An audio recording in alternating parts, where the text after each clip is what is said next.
Good afternoon, everyone, and thank you for joining us for our first Year in Review Empowered by You event. All right, thank you so much. Thanks again, everyone, for being here, whether you're joining us live or watching the recording. We really appreciate you sharing your time with us today and your support for the Monterey Peninsula College Foundation. My name is Becky Michael. I'm the Executive Director of the MPC Foundation, and it's my honor to be your host for this extra special happy hour. The main reason why we're hosting this event is to say thank you. Thank you for supporting the MPC Foundation with your time, your talents, and your treasures. Your support has been instrumental in enabling us to fulfill our mission and make a positive difference in the lives of our students. In 2023, your donations empowered literally hundreds of local students, and we're excited to show you some examples of the impact of your contributions, share with you some of the inspiring things that you made possible, and touch on some of the ways we plan to continue making a difference this year. We have a lot to cover in the next hour, and we hope to have time at the end to answer any questions that you might have. So without further ado, let's begin. Next slide, please. So first, I'd like to acknowledge the MPC Foundation Board of Directors. Pictured here is our 2023 board, who did an amazing job overseeing and supporting the work that we do. We are so lucky to have a diverse, multi-talented, engaged board, and I want to thank each and every one of you for your involvement and, of course, your gifts. Next slide. Another impactful group of supporters that I want to recognize are our business partners. These generous companies allow us to reach even more students through their philanthropic investments, and we're immensely grateful for your ongoing support. Next slide. In 2023, more than 700 community members generously made gifts to the MPC Foundation. Our donors, board, and volunteers supported our events, reviewed scholarship applications, and served on various committees that helped advance our vision of universal access to extraordinary education. Next slide. Thanks to you, goals were achieved, futures were made brighter, and dreams became realities. Again, we're so glad you're here or watching to give us the opportunity to showcase what you empowered in 2023 by supporting the MPC Foundation. First, I'll share an overview of some key accomplishments, and then a number of other folks will jump in to give you some more details and examples. Next slide. So perhaps not surprisingly, we are extremely passionate about scholarships. As you can see here, in 2023, 326 students received scholarships to attend MPC or continue their education at a university after they transferred. That included 54 high school seniors who otherwise would not have had the opportunity to attend college. In addition, we saw a 330% increase in scholarship applications from incoming students in just 1 year. This allows us to make sure the students are aware of the resources available to them and that they get assistance so that they can be successful in accessing them. Now, I do want to give kudos to our fabulous staff who go above and beyond in this work, but I also want to be clear that we recognize none of what we do would be possible without your support. In addition to scholarship awards, last year, 25 students who otherwise would have been forced to drop out of college received grants from the foundation that allowed them to stay on track academically instead. For what is typically just a few $100s, these grants are truly life-changing because they arrive at a pivotal moment in a person's life. You'll hear more about this from a colleague in a few moments. You also empowered the instructors and staff at MPC by funding grants for their continued learning, development, and implementation of a variety of creative projects, ensuring MPC's tradition of excellence continues. These photos illustrate just a few examples. One of my favorites is the one in the middle that's an example of a new technique that our ceramics instructor learned as a result of a grant that she received. More to come on that program very soon. Next slide. In total, you empowered us to invest $1.6 million back into the community. And I might say you looked pretty great doing it, wouldn't you agree? You established 14 new scholarship funds that will help ensure support for future generations of students. We now have 115 named scholarship funds. And you collectively contributed $3.5 million, which I'm proud to say is the most we've ever received in 1 year in our 29-year history. Congratulations. Next slide. So as we kick off our 30th anniversary year, check out this illustration of the incredible growth that you are a part of. The MPC Foundation has gone from a $3 million organization to a $13 million organization in 10 years. Last year alone, our assets grew by 23%. That is simply amazing. And to me, it directly speaks to your generosity and your trust in us. And it is such an honor to carry out this work alongside you. Of course, it's not about the numbers, though. It's about the people. So let's transition now into hearing about some of the hardworking folks who benefited from your support. It's a pleasure to pass the microphone over to our wonderful Director of Development, Gina Bianchi, who's going to talk to us more about scholarships. Hello, everyone. Scholarships are booming. I'm so proud to announce that here at the MPC Foundation, we have a scholarship program which offers $500,000 in awards. That's right, we have over $500,000 to award for the first time this upcoming academic cycle in 2022-2025. And our students are definitely working hard to apply for those funds. I just checked before I started this Zoom, and we have 830 applications that have been started, which is pretty mind-blowing. So good thing we have a lot of money available. And the deadline's March 3rd, so that's coming up right around the corner. So Becky mentioned we have 14 new scholarships, and I'm proud to say that 3 of those this year, or in 2023, are actually newly endowed scholarships, meaning that we can count on those to help students in perpetuity. That means as long as the foundation exists, we've got these scholarships to help fund students. The 3 new scholarships that have been endowed are listed on your screen, and I want to express my greatest appreciation to those donors for doing that for MPC students. Let me tell you also about a little bit of outreach we've been doing. We've been in the high schools. We're really working with high school students to help get them enrolled in college. And we've been at Marina High and we've been at Monterey High. And it's been really a joy working with those students, the dually enrolled students, as well as incoming freshmen, and getting them connected with financial resources before they even get here, which is really when it's critical. Now, I'd like to present to you a short video straight from the mouths of our 2023 scholarship recipients about who they are and what they're studying and how scholarships impact their lives.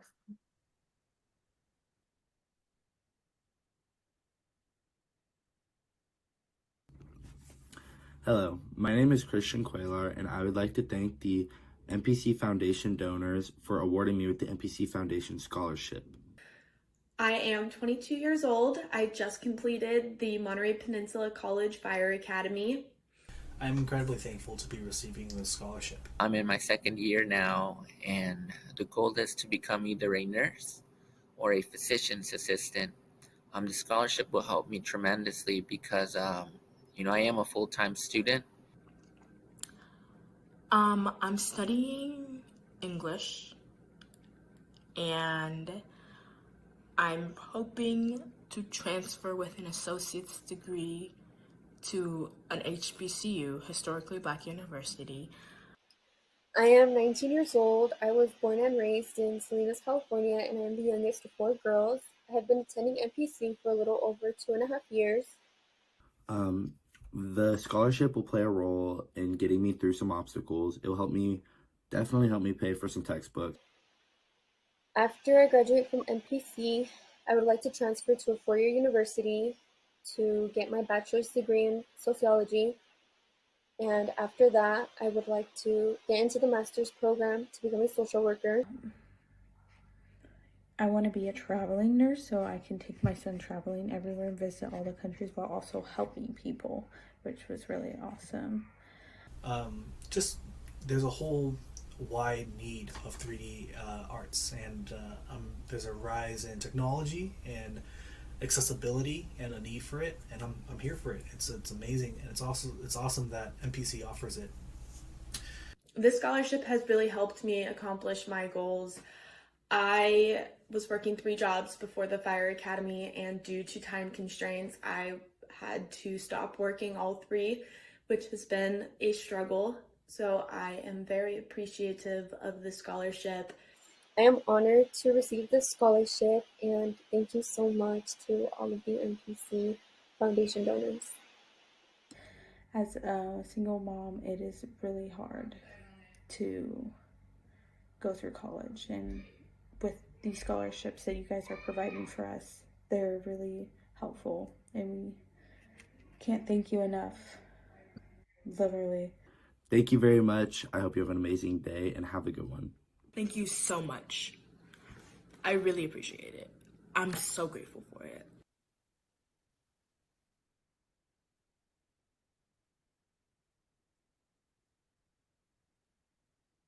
Thank you for that, Gina, and to all the wonderful students who participated in those videos. In addition to scholarships, you also empowered internships in 2023. In fact, 82 MPC students were able to participate in internships last year throughout the community. This included a variety of small and large companies, nonprofit organizations like Lowe's, Fishes and Computers, the Monterey Bay Aquarium, and the Gateway Center, as well as government and educational partners ranging from Soledad School District, UC Santa Cruz, Monterey County Sheriff's Department, and Congressman Panetta's office. It's well documented that internships help students clarify their career goals, build professional networks, gain valuable skills and experience, and ultimately they lead to fulfilling careers. We also know that not all students can participate in internships, particularly if they're with nonprofits or small businesses where they're not in a position to pay interns. This means that students in more challenging economic circumstances end up working lower skilled jobs without the professional experience and networking that comes with an internship or any connection to their educational goals. So I'm pleased to share that you empowered participation in these valuable work-based learning opportunities by allowing the foundation to pay stipends to qualifying student interns. And next, I'm pleased to introduce a colleague, Carla Becerra, who's MPC's work-based learning coordinator, to share a few comments about our internship program and introduce one of our student interns. Yeah, hi, Becky. Good evening, everyone. As Becky mentioned, my name is Carla Becerra. I am the work-based learning coordinator, and my role at MPC is to assist students in getting placed into paid internship opportunities in our local community that align with their career goals. One thing that I love about my job is being able to work with really amazing students and placing them into really amazing internship opportunities. So it is my honor to introduce one of our students, and she's here actually, Linnea Carlton. Let's see if she's on Zoom. I believe I saw her. So I'm gonna go ahead and I'm gonna pass it over to Linnea. So Linnea is one of our nutrition students here at MPC, but she's also part of our career academy as well. And Linnea is the student that came to me. She's in her 2nd semester here, and she has really high energy. I love working with her. And she came to me saying she's interested in doing an internship in nutrition. So right now, Linnea is currently interning with Blue Zones. And I'm going to go ahead and ask her 2 questions. But I also want her to kind of talk a little bit about her her journey here at MPC as being a student in her 2nd semester. So Linnea, if you want to go ahead and unmute yourself and turn on your camera so everybody can see you. Hi, everyone. Thank you for having me, and thank you, Carla. So my name is Linnea. As Carla mentioned, I am interning with the Blue Zones project from Monterey County. I started last September, late September, early October. It has been a very valuable experience. I've been working primarily with the food policy team, and so I normally support in the office. I dabble in a little bit of everything from like data entry to making like infographics to have up in schools, local Blue Zones approved schools, or recipe cards to bring to cooking demos. And so when I'm not in the office, I normally support at events like assemblies at schools or hosting a walk with senior citizens at a senior living facility or helping out with cooking demos.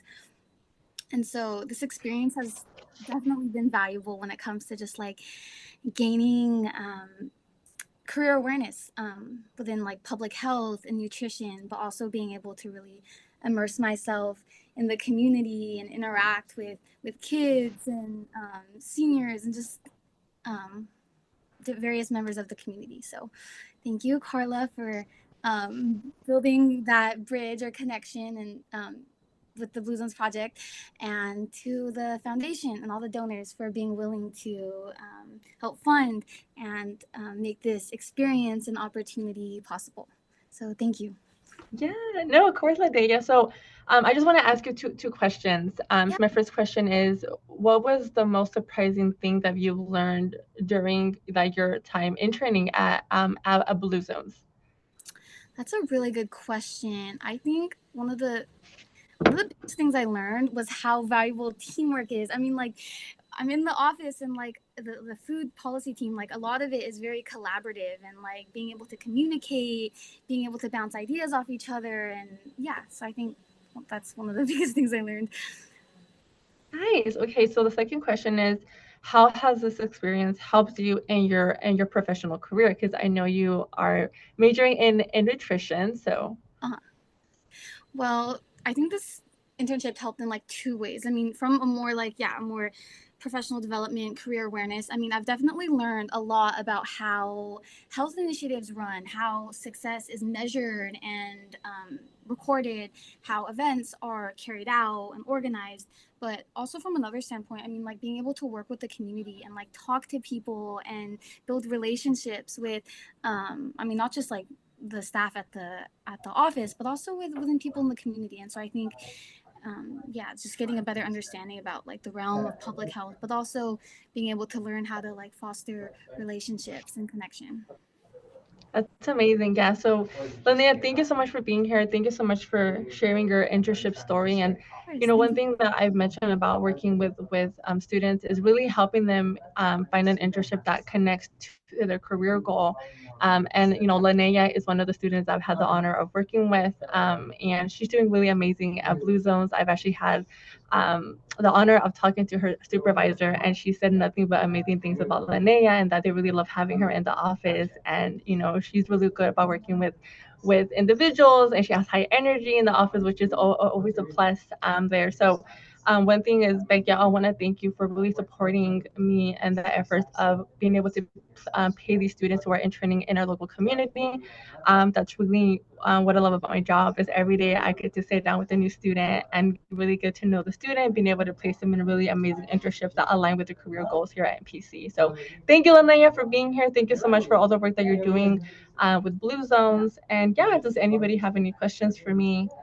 But yeah, I want to thank the foundation. I want to thank everybody who has, you know, donated to that internship and endowment. I think that's really something that I'm really honored to be a part of the foundation, is that there's a lot of donors who are donating and are they also see the same vision I do in providing these students with paid internship opportunities. So I thank you all for your support.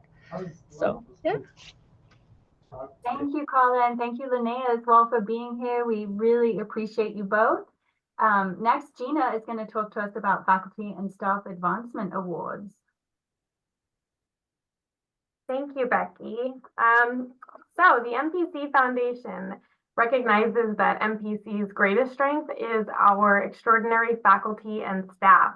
We commit about $40,000 annually to faculty and staff advancement grant awards, and some of that comes from donations from you. That includes our wonderful President's Circle donors and also anybody who attends or raises their paddle at our annual Evening of Opportunity Gala.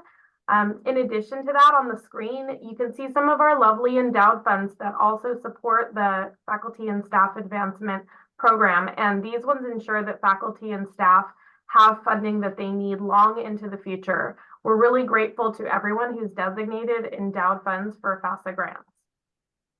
Through these funds, we have an opportunity to meet faculty and staff where they need us to be in terms of providing flexible funding for projects that they don't already have a budget for. So sometimes they apply for professional development, which includes training or advanced degrees or attendance at professional conferences within their industries, and sometimes they even bring students to those conferences. Other times they apply for instructional materials that are outside of their departmental budgets or above and beyond. Like we funded some mariachi instruments for one of our newest classes, which was really great. They also apply for money for innovative projects. There's really, the sky's the limit. So innovative projects that impact students directly, like internships, field trips. So speaking of field trips, I have a video for you where I'm going to highlight a recent project that we did in 2023. And I will play it and let you hear the rest. Now that you know what FAFSA is, I want to show you one of our projects in 2023 that was really exciting. Kendra Cabrera from our Ethnic Studies Department proposed this project and spearheaded it. She proposed to bring MPC student members from various clubs, from ethnic studies classes, and from dual enrollment classes to museums, plays, and city excursions. This has to do with a highbrow culture and exposing students to a cultural experience that they may not have otherwise had the opportunity to experience. So it gives them cultural capital that will increase their opportunities as they move forward in the world. We funded this project at $5,500. It was 9 months and 5 separate field trips, which I'll go through and show you some photos from. 4 different clubs on campus, including Umoja, Black Student Union, were able to participate. There were 4 standard ethnic studies classes, as well as 2 dual enrollment classes. So those are classes with students who are in high school and also attending MPC at the same time to advance their education. So the Ethnic Studies Club, the Asian Student Association, and the Dreamers in Action Club were able to go out in April to San Francisco. Here's some photos of them at the Asian Art Museum. In May, some Marina dual enrollment classes were able to go also to San Francisco and to San Jose. This trip focused more on Latino art. And also 12 of the students had actually never been to the Golden Gate Bridge before, so they had that opportunity. Here's some words directly from the students. Isabella says, "My gratitude for the amazing tour we had at the Mission Cultural Center for Latino Arts. I had a great time exploring the building and learning about the history and culture presented there." In September, there was another field trip, and actually they were able to go to our very own Monterey Museum of Art. They saw the Different Worlds exhibition. A lot of the students had never been to an art museum, even though we have them right here in Monterey. They were also able to reflect on the role of race and culture in art. In November, 19 participants from Umoja and Black Student Union and African American Arts and Music took a field trip to Broadway San Jose Theater. And this was a dinner and play evening, which is a really nice evening experience, but also especially vital because a lot of these students had never seen live theater and were really grateful for the experience. Here's some great photos of them enjoying that experience. And then in December, Marina High dual enrollment class was able to visit San Francisco. And as part of that, they visited the DeYoung Museum. There's some photos. And also the Balmy murals, which they found very fascinating. So this whole project focused on cultural capital, which is cultural knowledge that serves as currency that helps students navigate and alters their experiences and opportunities. And this, Kendra was able to provide this opportunity to our students through funding from the foundation, which helped provide food and transportation and pay for their way into museums and into these live theater experiences. So just another way that you have empowered students at MPC through your contributions. Thanks for that, Dina. That really is a great example of a FAFSA grant. They're so varied. It's so fun to see how our faculty benefit, but in this case, the students directly benefited as well. So thank you for sharing that. Another area that you empowered 54 students to come to MPC through the Foundation's Evans College Incentive Program. These are students who are identified by a high school teacher or a counselor during their senior year, and they're selected based on the degree of hardship that they're facing. So once they're awarded, they receive wraparound support from the college, and they can earn up to $4,500 each in financial incentives throughout their time at MPC. These are just some of the students who've been in the program. Many of them have since transferred on to four-year universities, and the gentleman on the right recently graduated from UC Santa Cruz, came back to Monterey, and he's currently working at Hospice Giving Foundation right here in Monterey. Next slide. The program has been incredibly successful since it began in 2015, and despite the fact that these students are dealing with some serious challenges, a variety of all kinds of socioeconomic challenges, the average retention, persistence, graduation, and transfer rates exceed that of an average MPC incoming student by quite a bit. And we're just so grateful that you believe and invest in their potential. And I know that they are so grateful too. And at this time, I'd like to introduce another colleague, Daisy Chaidez, who works directly with our Evans scholars. She's going to read a thank you note from one of our students as just a little example. Great. Thank you. Thank you, Becky. So as Becky mentioned, my name is Daisy Chaidez. I'm a Categorical Services Coordinator here at MPC, and I work with our EOPS Care CalWorks Next Step program, as well as our wonderful Evans College Incentive Program. Every spring, we do a Spring Success event where we pretty much celebrate these students, for continuing, for coming back from the last semester, and we have them do some special thank you notes. So they do handwritten thank you notes to our donors, just to show, how this program, how their contributions and these incentives really have made a difference and have changed their lives. And I want to share this one of many of these great notes from one of our students. It says, "Dear donor, my name is Dayanara Rivera, and I am a first-year student majoring in business administration here at MPC. I wanted to thank you so much for contributing to my success through the Evans College Incentive Fund. This scholarship has supported me financially with my school-related supplies, as well as assisting me with transportation, and it has also helped me able to have some extra days off from work so that I have time with completing my class assignments. I appreciate everything you do for myself and students like me as well." Again, this is just one of many letters and stories from our students. And I just personally, on behalf of all of our students, want to say thank you for believing in our students and donating to such an amazing program. Thank you. Thank you so much for being here, Daisy. Really appreciate you so much.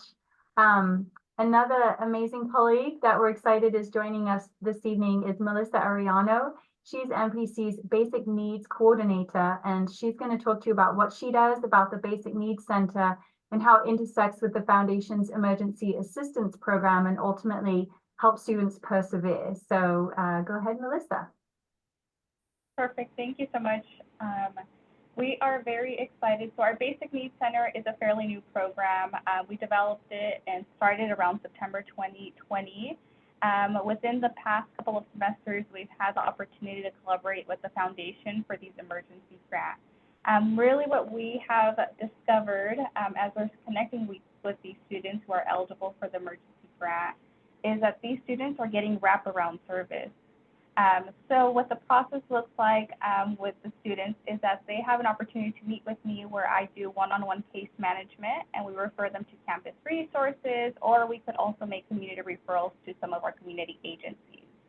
On top of that, under certain circumstances, when they do receive the emergency grant, this is immediate aid that is able to provide some financial relief for these students that really, really provides additional support when they really need it. I also have a student quote that I would love to share.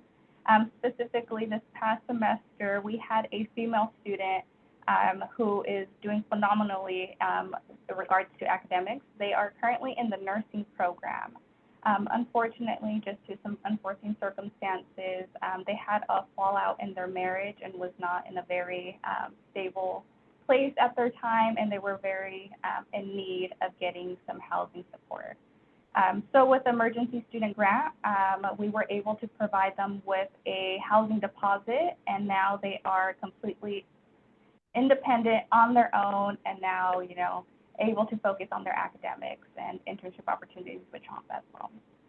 So I'll go ahead and read this student quote. In the challenging chapters of my life, in the trials of separation and uncertainty, timely support from the emergency funds became a beacon of hope. As a nursing student navigating the complexities of life, finding myself without the financial anchor provided by my spouse, the emergency funds illuminated my path. With no family by my side in this vast expanse of the United States, it was a lifeline I needed to secure a new being. The MPC Foundation assistance conveys an opportunity for a deposit for a new apartment. Not only eased my immediate burdens, but also became a testament to the compassion that brings us as a community. In my journey through the storm, the emergency funds were not just a financial aid, but they were a ray of light, a reminder that at this time of darkness, humanity is kind. So this is a direct student quote, and definitely this is something in conversations. I have regular follow-ups with the student. This is not just a one and done, but these students do get continuous support, and they are beyond grateful for this emergency grant and the wraparound service. So this is something that we're extremely happy to continue to provide to these students, especially in emergency situations. Wow, thank you. Thank you so much, Melissa. And what a beautiful quote that was to share with us. Thank you. And we're so grateful for the work that you do with these students. We know that the students have access through Melissa to any other resources that might be available to them. So the foundation's dollars are going even further. And next, it is a real pleasure and an honor to welcome the Superintendent President of Monterey Peninsula College, Dr. Marshall Fulbright III, to the Zoom room. And I know he has an extremely busy schedule, but he's taken time today to be here with us and to share some remarks about what's going on at the college these days. Thank you. And yes, I'm busy, but everyone else is here is busy as well. I'm honored to be here because one of the things I try and remember and try to stress to all of my colleagues is that, you know, we are in a business, but we are in a business of creating the future. We are in a business of supporting and creating and developing people. And we can't underscore that enough. We are here to shape people in order to help shape the future. Some of the things that we are working on right now here at MPC is we are revisiting our mission statement, our value statement, and our vision. You know, why are we here? What are we aiming for in a vision? And what do we value? What do we value as an institution? How does that connect to our community? These are enormous questions. You know, it's kind of, you know, you're asking, why am I here? What's the meaning of life? Why is MPC here? What are we doing and how are we helping to support our community? Those are big questions because we do that now in order to next year start to develop our strategic plan. But how do you have a strategic plan that shapes the next 5 years of an institution if you don't know why you're here, where you're headed, and what your values are? So those are the things that we're doing right now in terms of our mission, vision, and values, in terms of preparing for our next strategic plan, because this is the future of MPC. This is our 76th year, and one of the things that I'm here for, and this role is here for, is to make sure we're here in another 75 years. Many of us will not be there in another 75 years, but I guarantee you in 75 years, when they're celebrating the 150th anniversary of the college, They're going to be reaping the value of what we are doing right now in terms of how we are planning. We have a bond. Thank you. $230 million bond. We are looking right now to break ground across this ravine for our new music building. How is that going to influence and impact the region? We're looking to break ground on a new welcome center, which is going to be the face of the front of the institution. How is that going to welcome and be the face of MPC? We are right now closing down our library, our LTC, a Learning Technology Center, and revamping that, and that will have all kind of academic resources and a space for our students to learn and be innovative. How is that going to shape MPC's future? Right now, we're in the process of hiring faculty and hiring new employees. We had 2 new faculty start this semester. We're in the process of hiring 4 more for next year. We're in the process of hiring, since Mr. Walker announced his retirement, a new vice president of student services. All of these individuals are going to have direct contact with our students and be able to provide an environment that is conducive for their learning. I don't take that lightly. We are in the business of people. Good people will produce good people. So I take that very seriously as we are making our way for the future. We hired this past semester IDEA, so inclusion, diversity, equity, anti-racism, and accessibility, an IDEA director. That person is already on board and looking at how do we create affinity groups so that our faculty, our employees, our students can feel welcome in groups of folks that look and have their same values. How do they feel welcome when they walk on the campus? That's how we shape our future. I'm excited to just left a meeting where I was working, speaking with our academic senate and how they are looking to include diversity and equity into the curriculum. And this is not just a buzz. This is not just we have to do it because we're supposed to. It is in order for students to see themselves in the curriculum that they are learning about. If you're learning about yourself, you're less likely to leave. I mean, most of us read books that we're interested in, yes? How is that being reflected in our curriculum in order for all these students that we're talking about that are coming from all these different walks of life, how do they see themselves in what they are learning about? So there's a lot going on. I mean, there's so much more. I wish if you want to hear more, just come on and I'll have meetings with you. But I just want to thank you. I want to thank all these that are out in the community. And I also want to thank all the employees that we have here because they put in an immense amount of work in order to make these things happen. I'm fortunate that I get to be the face of this institution, but I'm also, if you don't know anything about my background, I'm a musician, I'm a conductor, and my degrees are in orchestral conducting. And I always tell people, I don't make any sound. The orchestra makes the sound. My job is just to help people work together in unison better. I don't do these things on campus. I just have the vision and I help support all these people that are here on the screen, and you help support them by all that you do in helping to support the foundation. So again, thank you for all that you do. I think I kind of went over my time, Miss Michael, but I hope that didn't put anyone to sleep. But again, thank you, and it's great to see you all. Yeah, not at all. Thank you so much for being here. We really appreciate you and all the great work that you're doing as well. Gina's going to pull up there. Look at her go, pulling up the slides, and we're going to bring it home by talking about what you have to look forward to, what's coming up in 2024. So first and foremost, more scholarships. As Gina mentioned, we're thrilled. We have over $500,000 to award this year, thanks to you. And we're also going to continue expanding our partnership efforts with community organizations and our local high schools to ensure that we're reaching as many potential students as possible. In particular, we want to make sure we're reaching the students who don't know how to get scholarships, who don't necessarily have families that show them how to get through the system. So we're doing a lot of work around scholarships. We're also excited about having more internships through the great work that Carla is doing in expanding partnerships with other organizations and businesses throughout the community.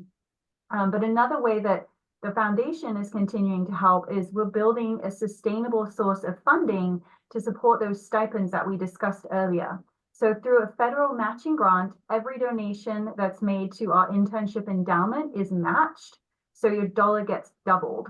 Our goal is to raise $300,000 by the end of the grant in about 3 years. So the endowment will be $600,000. If you know anything about how endowments work, that means the $600,000 will stay invested, and based off the earnings of that, we'll have about $30,000 a year forever without ever touching that initial investment to provide those stipends so our students can continue to do internships throughout the community.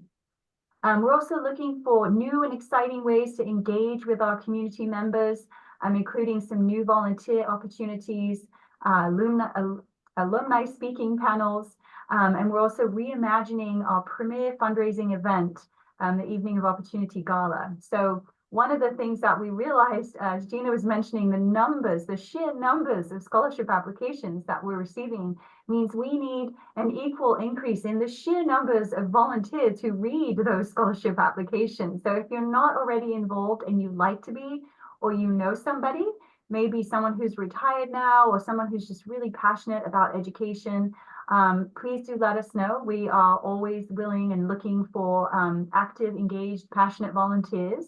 So do be on the lookout for more information about all of those ideas. And then if we go to the next slide, we'd also just love for you to stay in touch. We do have a really special event coming up, and that is our Lobo Hall of Fame Awards Dinner. It is on Friday, March 15th at the Monterey Marriott. And I think Annie has already dropped into the chat, so organized, a link that you can use to get more information about the event as well as purchase reservations if you're interested in attending. What this event does, community members nominate alumni from MPC. They get selected by a committee and they are inducted into the Hall of Fame. And so there'll be about 8 individuals, some athletes, about half athletes and half non-athletes, just distinguished alumni who will be recognized, and they'll each share a few words about how their time at MPC set them up for success in what they're doing with their careers. And it's a really heartwarming event if you haven't been. I strongly encourage you to attend. Also, our scholarship awards ceremony is scheduled for Tuesday, May 7th. Be on the lookout for more information about that, but I encourage you to save the date now. It is a fabulous, inspiring, heartwarming event. Bring your Kleenex. And then finally, if you haven't already joined our email list or followed us on social media, please do that. We don't send tons of emails, but we do send really uplifting emails, about monthly or maybe twice a month newsletters that we send. And also new this year, we're starting an email list specifically for MPC retirees. So I know we have a couple on this call, and I think you're already on our email list, but if you know other retirees who would like to hear about what's going on at the college and get reconnected, that's one of our goals for this year. We also have a link that's always on our website. Tell us your MPC story. So for retirees or alumni, we want to collect those stories. We want to hear about what you experienced as an MPC student. So if you do have a moment or know somebody who went here, please feel free to share that link or just encourage them to submit their MPC story. And let's see, next slide. Last but certainly not least, we're really excited to work with this wonderful group of volunteer board members in 2024 to continue advancing our goals and our mission. I just want to thank you all for serving on the board and the various committees of the board. We are a thriving organization because of the board members who served before you, some of whom are here with us live. And I'm just really excited to see where this group takes us in the future. So with that, we're going to open it up and ask if anyone has questions. Feel free to post them in the chat. You can also just unmute yourself, and it could be a question for any one of our speakers here today. No pressure, but we're here if you'd like. I'm going to open up the chat. I see lots and lots of links. Thank you. G posted all of our social media links, so if you haven't already connected with us on social, you can do that. I'll also say, if you wanted to save those links, if you open up the chat, you can click on the 3 dots and there's an option to save chat. And that actually downloads the chat for you. So you can go back and save those links and click on them at your leisure. They don't disappear after the session. It's great to see so many familiar faces here. Dr. Garrison, wonderful to see you. Yeah, it's been a while. Speaking of Emeriti. It has been, yes. I'm very interested to hear what's going on. I was thrilled to get the notice of this Zoom today, and I wish you all the best. And it looks like Dr. Fulbright, yeah, you're still there. Dr. Fulbright, welcome. I'm Superintendent President Emeritus, left the college at the very beginning of 2013, and it is still very deeply embedded in my heart. So I wish you all the best. Thank you. Thanks for being here, Dr. Garrison. It's a real pleasure. I also see one of our former foundation board presidents, Mr. Bert Johnson Jr. Hello, Bert. Great to see you as well. You caught me, Becky. Well, no, actually, folks, always so heartwarming to hear the stories of and the testimonials from the students and their experiences and the benefits. Just hats off to the entire community for their support and generosity, and for the leadership at the foundation, and the administration at the college.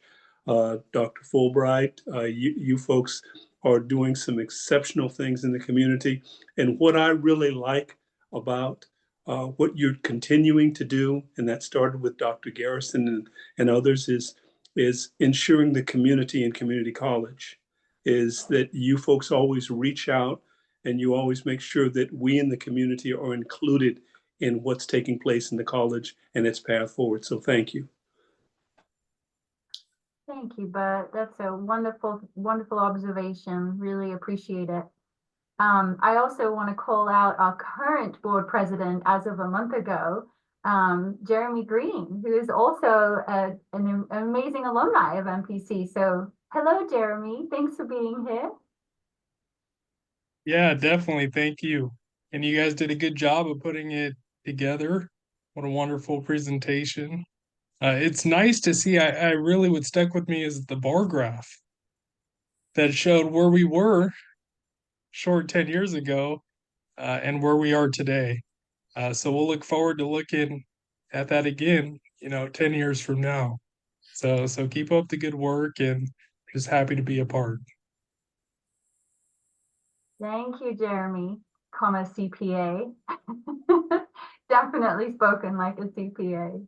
Appreciate that though. Yeah, for sure. It is. It's exciting. I like that graph. It's going in the right direction.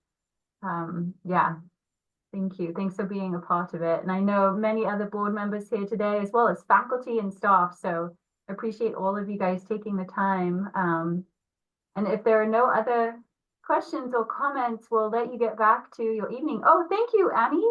I completely forgot. We do have an event feedback form. I know this is a virtual event, so it's a little different, but we always love to hear from you guys. Did it work for you? What worked for you? What didn't? So if you don't mind taking a few minutes, you can just click on that link, answer a few questions.